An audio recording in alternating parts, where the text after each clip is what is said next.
Oh, put everyone on mute. Okay, ready. Right, got it? Yep.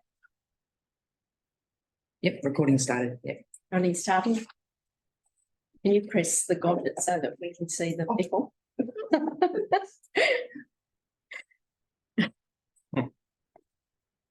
Good afternoon, everybody. Welcome to the North Sydney Local Planning Panel. This afternoon, for this agenda of the 2nd of August 2023, we have 5 items on the agenda. The process this afternoon will be that we hear from any submitters and objectors, and then we ask the applicant and his town planner architect to also respond and address the panel. The panel has undertaken site inspections today together, so we are all very familiar with the sites. We went into the properties of those who wished us to go into their properties so that we could understand impacts on those properties. The panel has this afternoon going to consider these 5 items following the public meeting. This is a public meeting because a number or 2 of the applications on the agenda have received more than 10 objections, and as such it qualifies for a public meeting. And there are other applications on the agenda that will still be part of the meeting that have significant changes in terms of council's controls. That is more than 10%, and that is why they are on the agenda already. The council staff determine the majority of the development applications submitted to the council under delegation, and there is only a small number that come to this independent planning panel. And it would be where there have been any conflicts of interest expressed in terms of councillors or staff. This afternoon, I would like to just introduce the panel that we have today. I'm Jan Morell, and I've been the chair of the panel since its inception, and I have some 40 years experience as a town planner, and my last 15 years before retirement were as a commissioner in the Land and Environment. I would like to introduce David Logan. If you could say who you are. Hello, yes, David Logan. I'm an architect, urban planner and heritage specialist, and I am a partner at GML Heritage, and have been working in heritage management in the public and private sector for the last 40 or so years. Thank you. And Ian? Yes, my name's Ian Pickles. I've been a member of this panel, rostered member, since its inception as well. I'm a town planner with over 45 years experience in both local government and private practice. Thank you. My name is Carla Castellanos. My background is in architecture and urban design, and I'm director of Audax Urban. But I'm in this panel, I hold the role of community representative. Thank you. And just with respect to conflicts of interest of this panel for any of the items on the agenda, everybody has filled out a conflict of interest form, which is on council's website. And I would just like to indicate that the 3 panel members, Cara, Ian and myself, Jan Morell, do not have any conflict of interest with any items on the agenda. David Logan has filled out the form to say that he has an actual conflict of interest for the properties known as 115 to 119 Holt Avenue, Cremorne. So he will not partake in any of the discussion or the meeting on this item today. So without any further ado, we will move to the first item. And the first item that we have on the agenda today is in respect of the matter 4 Warung Street, McMahon's Point, and this is for alterations and additions to an existing dwelling house, including internal reconfigurations, a rear addition on the 1st floor and 2nd floor levels and associated works. We have written submissions, but we have a number of people that have wished to address the panel today. We have registered to speak Ellie Gershwit. Are you there, Ellie? Yes, I'm here. Right, thank you, Ellie. I don't know whether I mispronounced your surname, but if I did, please correct me. That's okay. Madam Chair, my name is Ellie Gershwit. I'm the urban planner representing the owner of the property today at 4 Angus Street. We've carefully reviewed council's assessment report, and we support obviously the recommendation, and we've also reviewed the conditions of consent, and we raised no objections to the conditions of consent. And I'm essentially available here to answer any questions from the panel. Thank you very much. Now, I'll just double check to make sure that we haven't got any submitters or objectors on the panel meeting today. Is there anybody here that wanted to speak against this matter? No, I don't have anyone registered. Thank you very much. And thank you, Ellie, for that address. We have requested to attend Nida Korsandian. You're there? Rightio, thank you. From the architect's office, I understand. Yes, you're on mute. Yep. Oh, you're still on mute. Hi, can you hear me? Yes, thank you. Yeah. My name is Nada. Yes, I'm the architect working on this project, and I'm happy to answer any question that panel has regarding the design. Right, thank you. And we have Brindavan Padley, the owner, I presume, observing. Are you on the line here? No, we don't seem to, but we do have the applicant's experts with us. I'll just check to see if the panel have any questions. As I said, we did an extensive site inspection of this morning. Any questions from the panel? No. No, thank you very much. We're happy with the report, and it'll be on the council's website, a decision by Friday afternoon. Thank you very much for attending. Thank You. Thank you. We'll now move to the second item on the agenda, and this matter is 63 Victoria Street, McMahon's Point, and this is alterations and additions to an existing semi-detached dwelling. And I have a resident whose property we saw today, and I do also then have the applicant and the applicant's town planner to address the panel. So first of all, I'll start with Helen McGrath. Would you like to address the panel? Yes, hi, my name's Helen. We met most of you today. I think you came into 66 Victoria Street. Yes. I'd like to thank Miguel Rivera for the extensive report that he did, quite a long 50 or 60 pages. And I support his recommendation to not approve this DA. I'm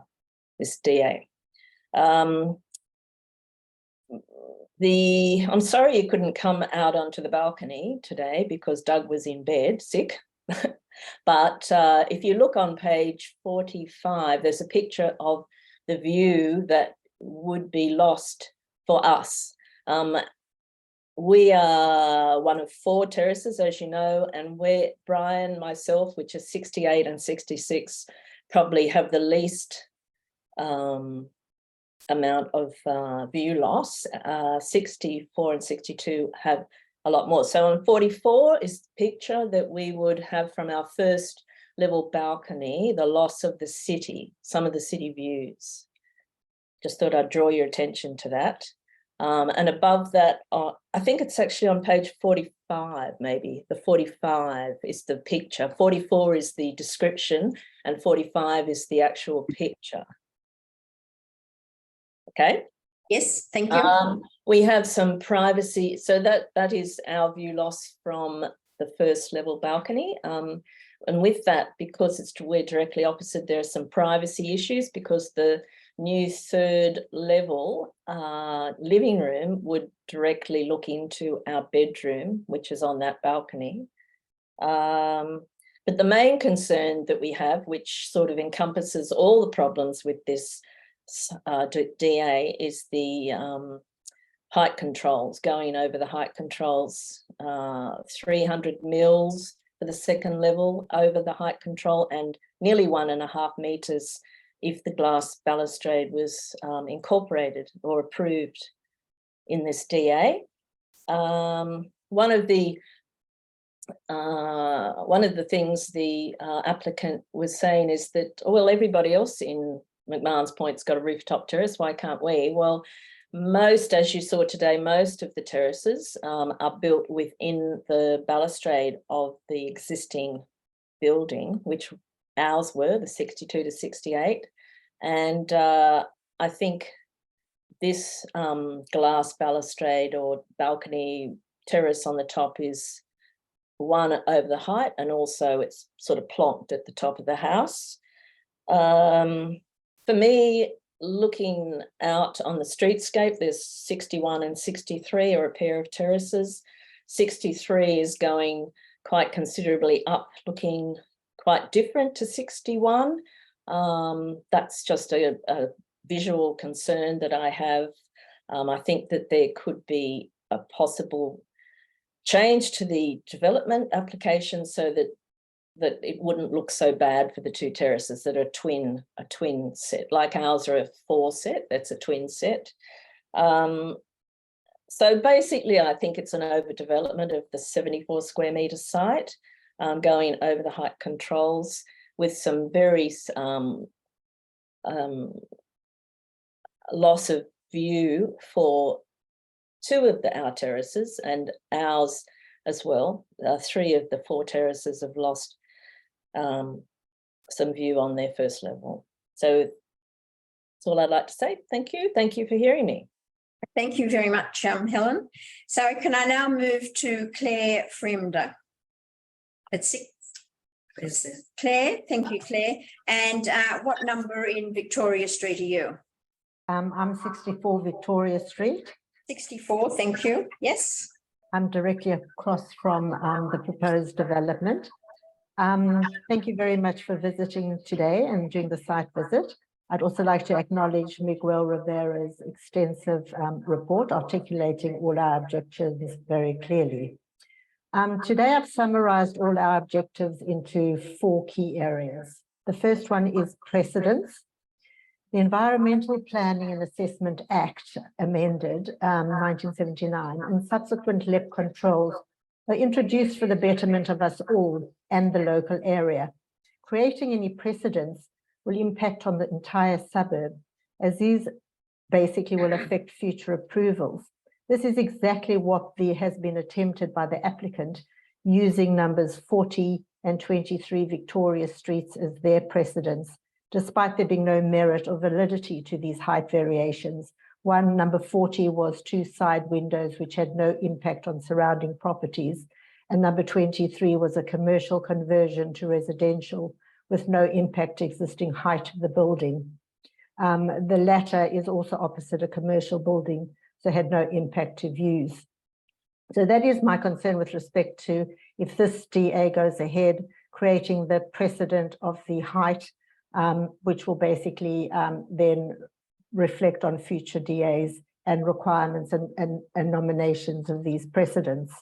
The other precedent is, if this was to go ahead, the streetscape, which certainly does not look conformed with the adjoining premises, being one of 2 semi-attached properties, is going to encourage the property who hasn't submitted an application to go up at some point, which is going to then greatly impact on adjoining properties with respect to view and privacy loss.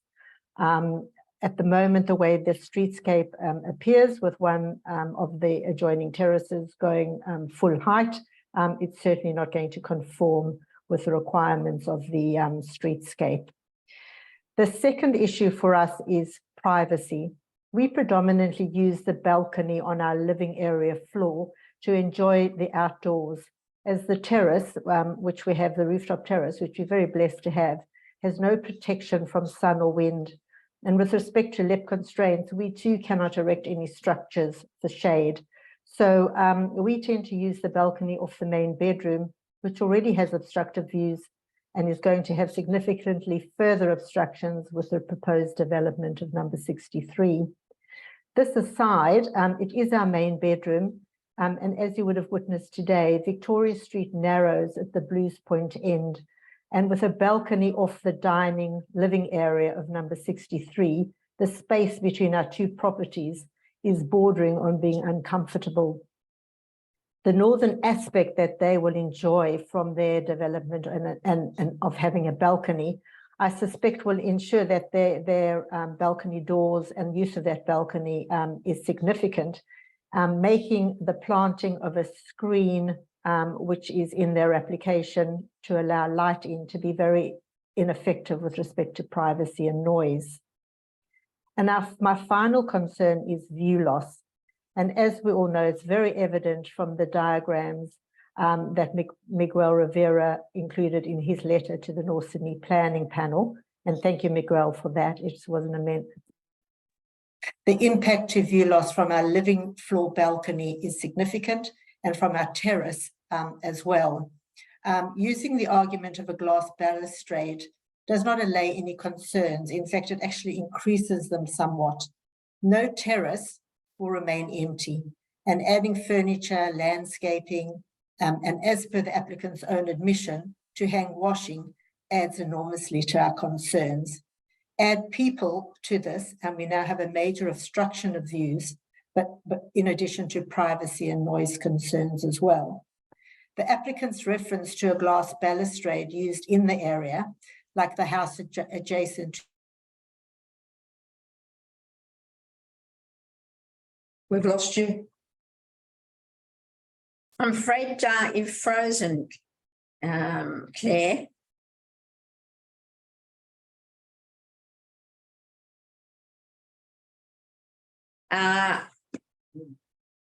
Claire, you're frozen on us. Yes. Can I just say that you did say that this was your last point that you wish to raise. We have made a note of all the points. I don't know whether you can still hear us. If you could nod, if you can still hear us, Claire. I think it's frozen. Yep. Okay, all right then. Perhaps you might become unfrozen, so we'll move on to the next. Yes, you're there now. Okay, so you can hear me, and yes, very well. And I presume that that was your last point, and we've made a note of that. So thank you very much. Thank you for your time. Great. Now, can I move through to David Cartwright? Who's that? Thank you, David. Thank you. Yeah, I'm a resident with my wife, Therese Cubis, who can't attend today because it's in the middle of a work day, which is quite disappointing to have this meeting at that time. And I also expressed my disappointment in the fact that we weren't given the opportunity for the panel to visit our site, which is 65 Victoria Street, this morning. So I'd like to note that. I haven't got anything else to add on top of the submissions that I've already provided. I thank Miguel for the report that I haven't seen yet. And I'd just like to just summarise some key points in our submissions. First one would be that we live in 100-year-old terraces, and there's been no approval or consent given to build on the party wall. The current plans do not have an engineer's report, or it doesn't indicate that the party wall will be relied on for vertical or lateral support. So given the state of that, the plan shouldn't even have got to this stage, I believe. That needs to be addressed first. Next is building over on the first level. The plans indicate that there is a building over and then there isn't a building over. There's mistakes in the plans, so I believe the plans aren't sufficient to reach this process as well.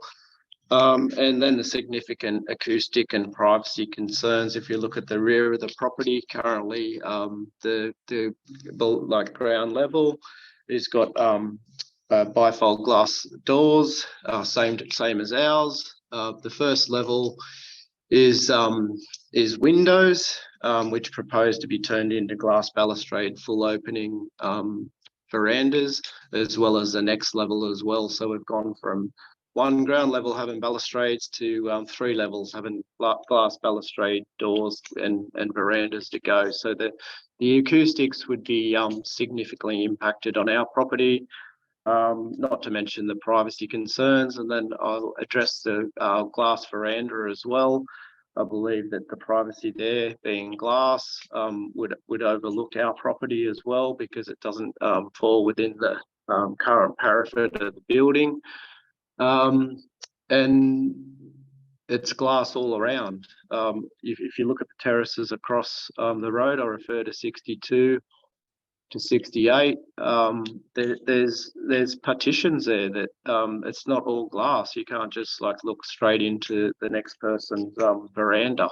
So they're basically my concerns. So I hope you summarise those, and thanks for the opportunity to address the panel. Just before you go, David, I'm very sorry. Were you in the street today when we were there? I did see. No, we actually have work commitments, and 2 o'clock on a Wednesday is probably not the best time for a professional worker. I heard what you said there.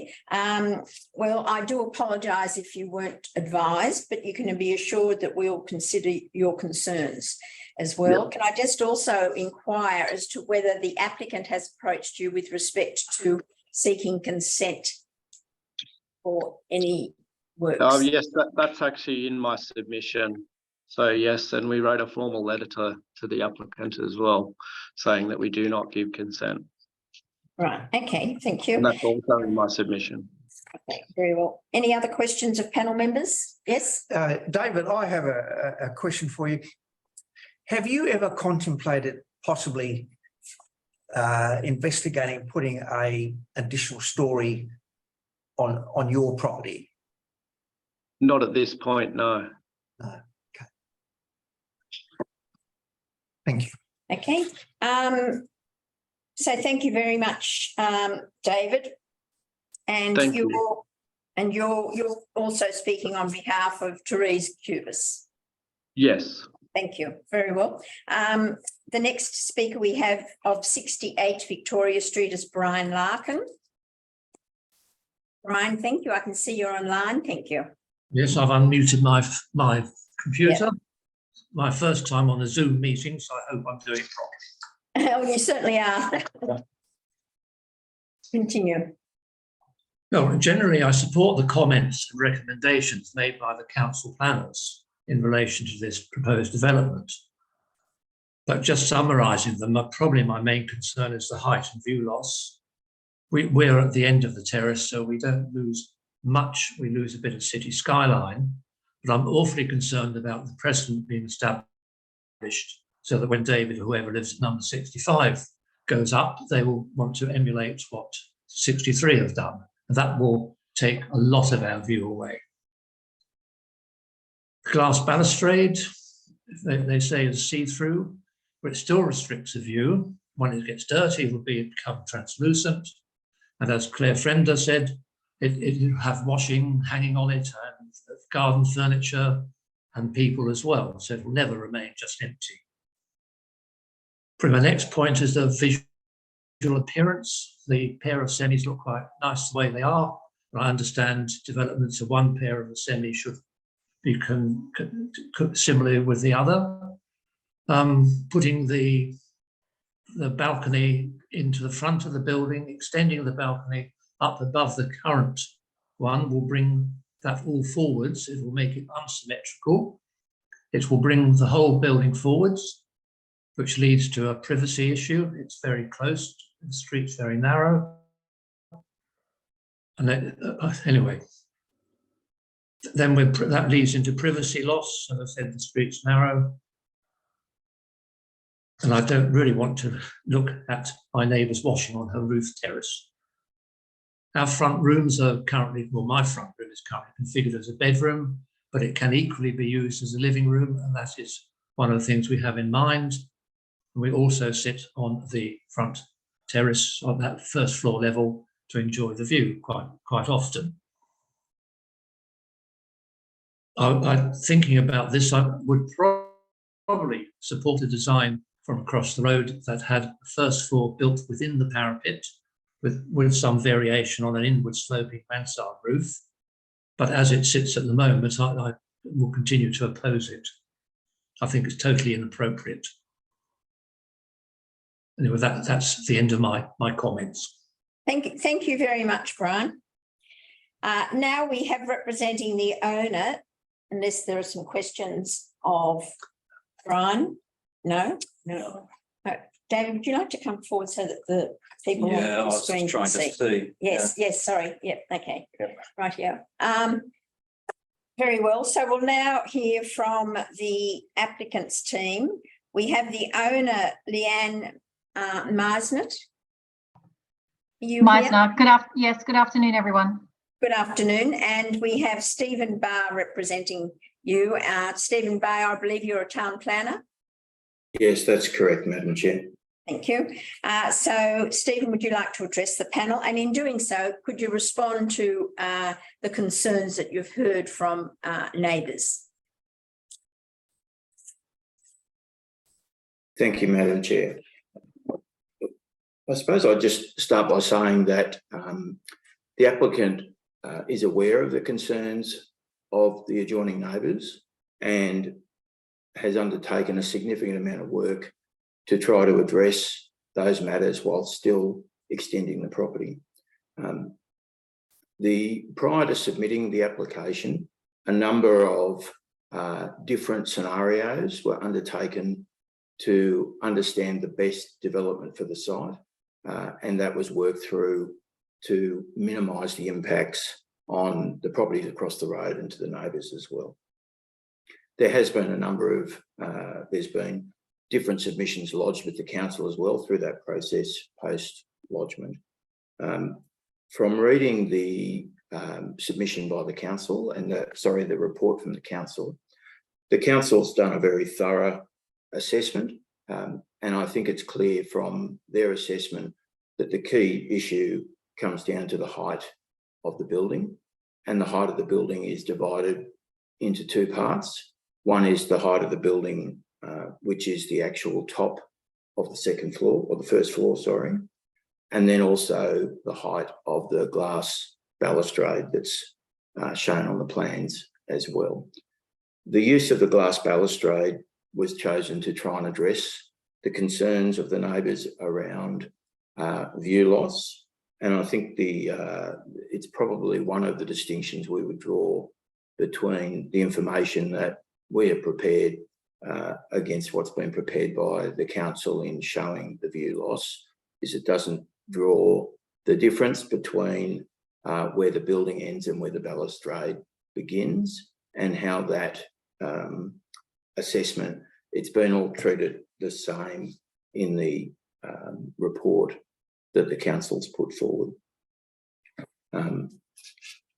As part of the assessment, there's been a significant amount of work undertaken in terms of both using the photographs that were taken by the council in the properties on the opposite side of Victoria Street, so 62, 64 and 66. The applicant also engaged or used a drone to set the drone at the correct heights to take photographs, and then modelling software has been used to understand what the view loss is likely to be from each of those different floors of the buildings across the road. That view loss was then assessed through the principles of a tenacity assessment, and that was considered on each floor of the building, so the first and second floor, as well as the roof terrace. And that was then considered against both the height of the building, but also the height of the balustrade that was there as well. Certainly, from my discussions with the applicant, I'm aware that they are concerned about the matters raised by all of the neighbours, and as I said, has tried to reduce the impacts on the neighbours through both the amended plans that were prepared prior to lodgement and then through addressing those issues. I think one thing that is common in the information presented by council around the assessment of the view loss, all but one, I think, but generally the height of the structure that is there is very similar to what has been put forward by the applicant in their assessment. There is some discrepancies there, but it really comes down to the change in material at the balustrade, which is proposed to be glass, and then the building itself. There has been, as I said, a significant assessment undertaken to understand what the impacts would be on each of the properties across the road, so that can be determined in a objective fashion in terms of what the view loss would be and how that's considered for each of the properties. From the council report, as I said, it's very clear that the key issue for the council assessment and the reasons for the recommendation have been around the height of the building, and in particular the use of the roof as a rooftop terrace, and then also the balustrade that's been included. I don't have anything further to submit. I think the key issue there is that is the height and the view loss that's there. As I said, we've undertaken a detailed assessment of that and have put forward our conclusion. There are some differences in terms of what we've presented and what the council has presented. But as I said, most of that is in relation to the different material that's been used and the view loss that would be anticipated as a result of using glass on the roof. There are some other issues too that have been raised by the neighbours. There was the issue of the party wall. I understand that the council's engineer in their report believed that could be dealt with by conditions of consent. And yes, I think it's fair to say that the plans did have conflicting information in them. There is information within the plans that demonstrate that the property would sit wholly within the boundaries of the site, and that would only go to the centre line of the party wall, and as we said, would be treated through conditions of consent as recommended by the engineer from council. Look, I think they're probably the main issues that have been raised consistently by the parties. Yes. Thank you, Stephen. Just one moment. The panel will have some questions. I was just wondering if Leanne has anything to add.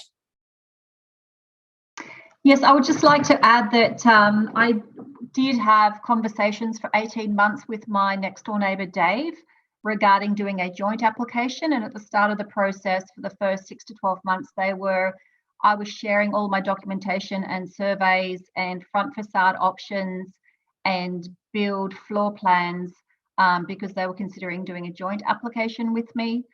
So I just wanted to clarify that point. The other point that I did want to clarify is that we have done a lot of work to understand our impact, and that our view loss and any potential view loss assessment.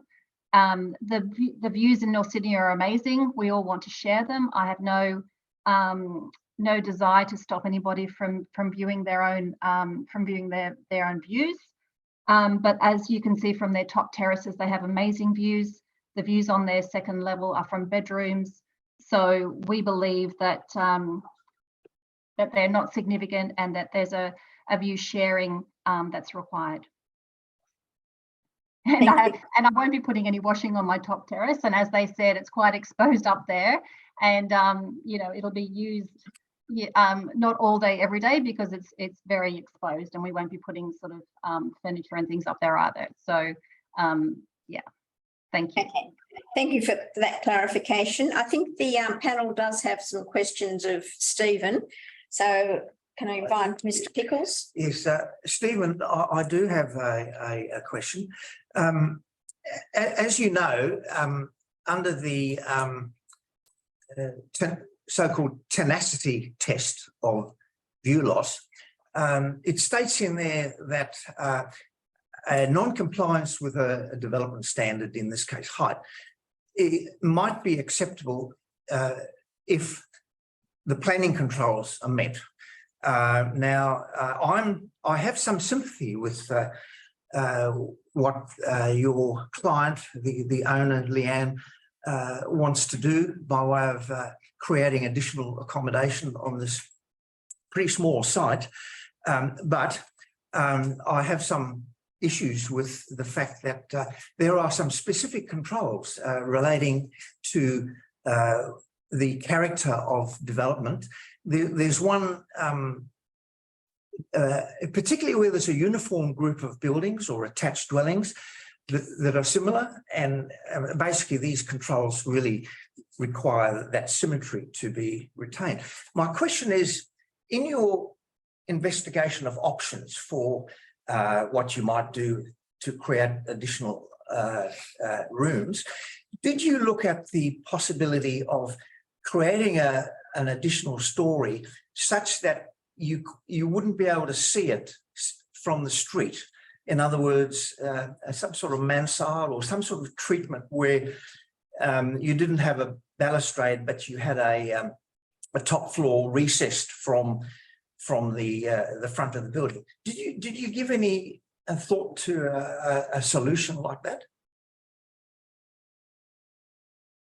I might jump in here because we did that development work before I engaged Stephen Barr. So yes, we looked at several options, and we looked at the heaviness of what it would look like from the front and how the light would actually transfer through to the house. And the architect recommended that the option that we have today is the best option.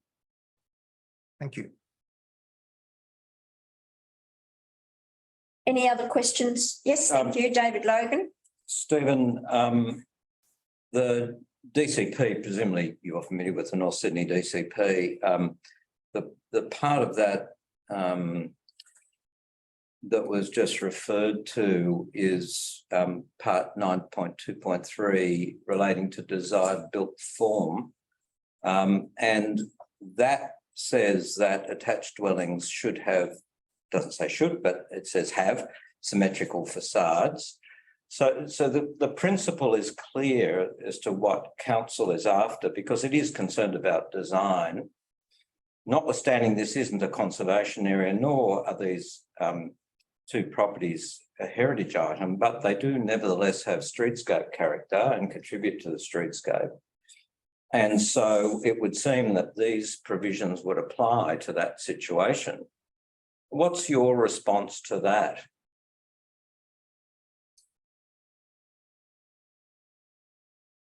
I think in terms of, like I say, it's not in a heritage item, and it's not.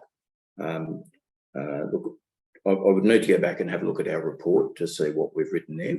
We've focused on presenting around the issue of height and the issue that was raised in the council report around height and view loss.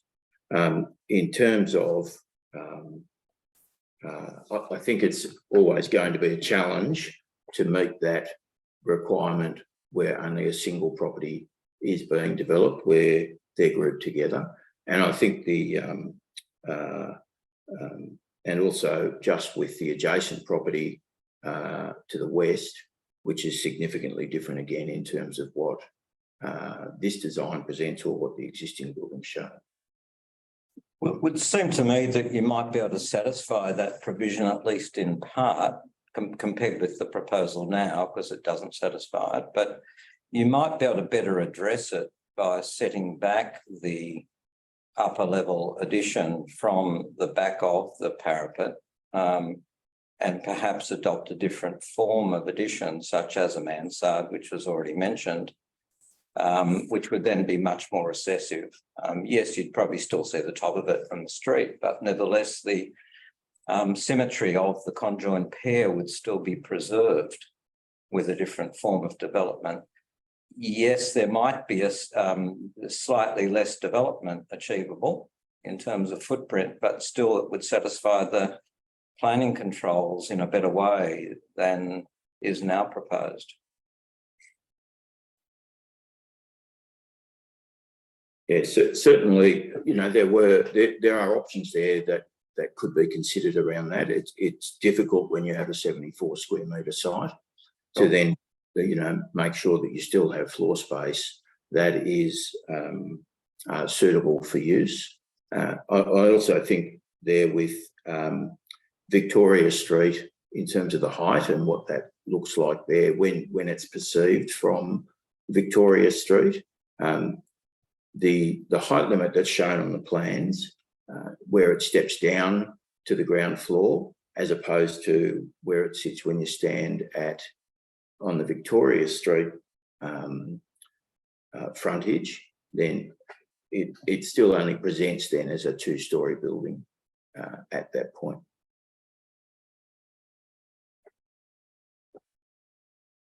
Yeah, that doesn't address my point about the symmetry and the intactness of the pair. Well, other than looking at stepping that back, like Leanne said, I'm not aware of some of the earlier work that was done with the architect. I was only engaged later, but certainly, you know, what the architect has put forward in terms of compliance with that matter is what we've relied on. Yeah, I think the architect needs to have another look at this. Tara, did you have some questions? Yes, I have a question for Ms. Leanne. In my reading of your rooftop enclosure in deck, I read that it could be a harsh environment that lacks shade, and at the moment, no form of permanent furniture has been proposed. But how would you envision that on a long day that you would procure some shade for you and your family using this space? I think most of the people, thank you for your question. I think most of the people who live in the area understand that it's more a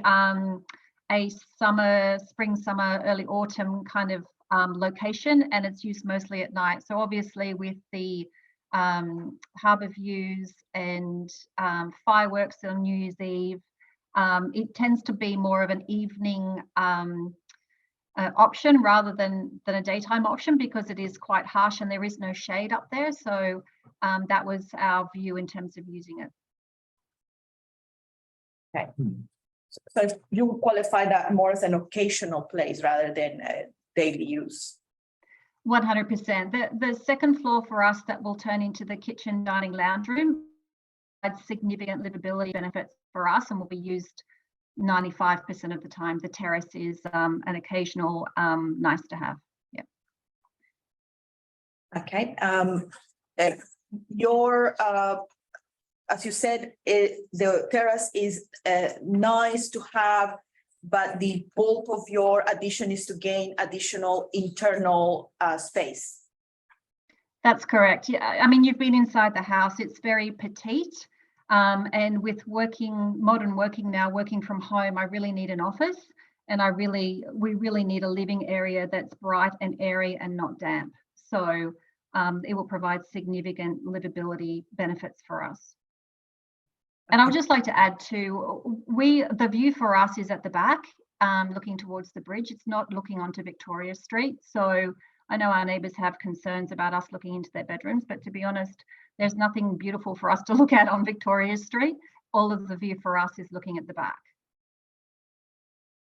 Thank you, Madam Chair. I have no more questions. Do you have anything further you want to indicate? Oh, look, just one other thing. If you look at in the DCP, Part B, this is really for Stephen. Doesn't have page B119. There are provisions there relating to uniform groups of buildings, and you might want to have a look at that too, Stephen. So, Leanne, you'd understand that we need to consider not only what you might do up on the roof of that building, but what a future owner might do, and the extent to which landscaping and loose fit umbrellas and furniture might be introduced, and the level of control that can be exerted over those things are all relevant matters for us to consider. I think, look, I can't control what somebody else might do on top of my terrace, as I can't control what everybody else does on the terraces in the street. But I'm sure there are some conditions that can be put on there. And as we said before, this is a zoned industrial, and there are factories and multi-level high-rises and things on our street. So, and I'm not heritage listed. So I understand the benefit of the streetscape, but we are definitely wanting to put something on the street that looks in keeping with the, you know, the eclectic personality of the street. And I'm sure you can condition what goes on the roof in terms of no fixed furniture. Okay, we're going to pursue the mansard roof. Yeah, so Leanne, would you be willing to look at an alternative that satisfies the controls to a greater degree than what you're currently doing? In particular, a different form of first floor addition, you know, such as a mansard form. There are a range of options there, which I think your architect could pursue.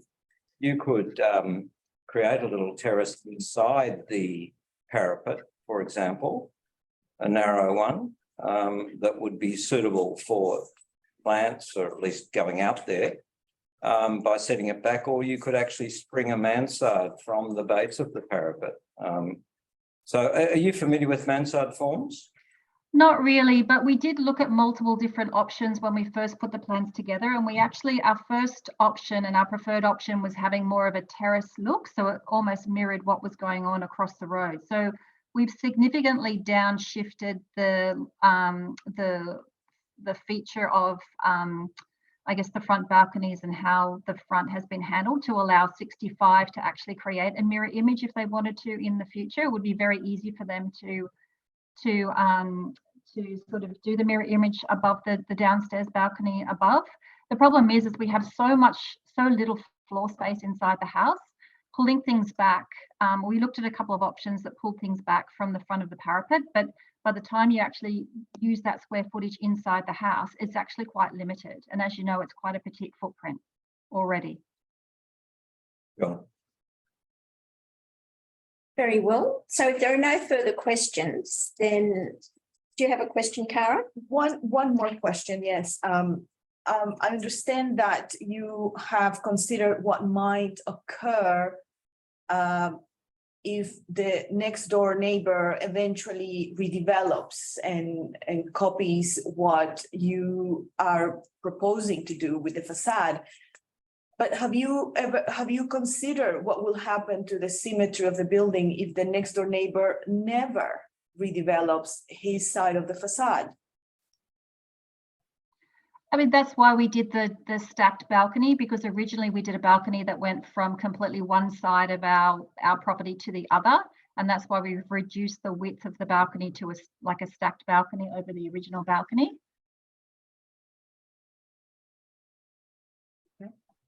Okay.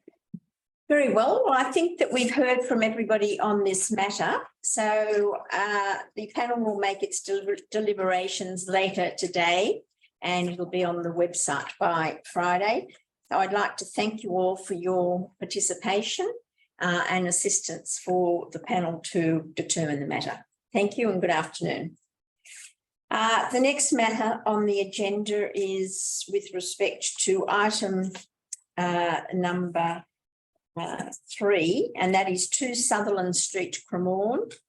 Here we have Jess Wong for the applicant. Thank you. And the panel understands that this is a modification application to a previous approval of the panel to provide for a 2-bedroom apartment at the lower level, whereby a condition previously was imposed because of the lack of amenity of a room as a bedroom as such. So is there anything that you wish to address the panel on, Jess? Thank you, Madam Chair. No, I was just here for any questions that you might have, but we've read the council report and obviously support the report and have no objection to any of the conditions, but just any questions you may have. Great, thank you. I don't believe there's any questions. So thank you very much for attending today. Great. Thank you. Bye. The next matter on the agenda, item 4, which is Unit 4, 35 Murdoch Street, Cremorne. And I have the applicant and Slade Hugel. You're there, I can see you. Thank you. You're on mute. And the building designer, Scott Purse. Thank you. Very well. And we have an owner of another apartment in the same building, which is Christopher Puplik. So can I invite you to address the panel? Madam Chair, thank you very much for the opportunity. I'm the resident of Unit 1 in the block of 4, and I'm also the chairperson of the Owners Corporation. Mr. Hugel has consulted very extensively with the Owners Corporation about this particular proposal over the course of a number of years, and there have been a couple of formal meetings of the Owners Corporation in which we've discussed the proposal and formally resolved as the Owners Corporation to support the application, and we continue to do so. We'd like the matter to proceed fairly expeditiously because contingent upon this, the Owners Corporation will be in a position to make decisions about things like the installation of solar panels on the roof and the eventual or fairly imminent, I hope, repainting of the entire block. So my purpose is simply to indicate to the panel that this has been discussed with the Owners Corporation and we support the proposal. Thank you very much, Chris. Could I invite Slade Hugel or perhaps your building designer, Scott Purse, to address the panel? Scott? Sure.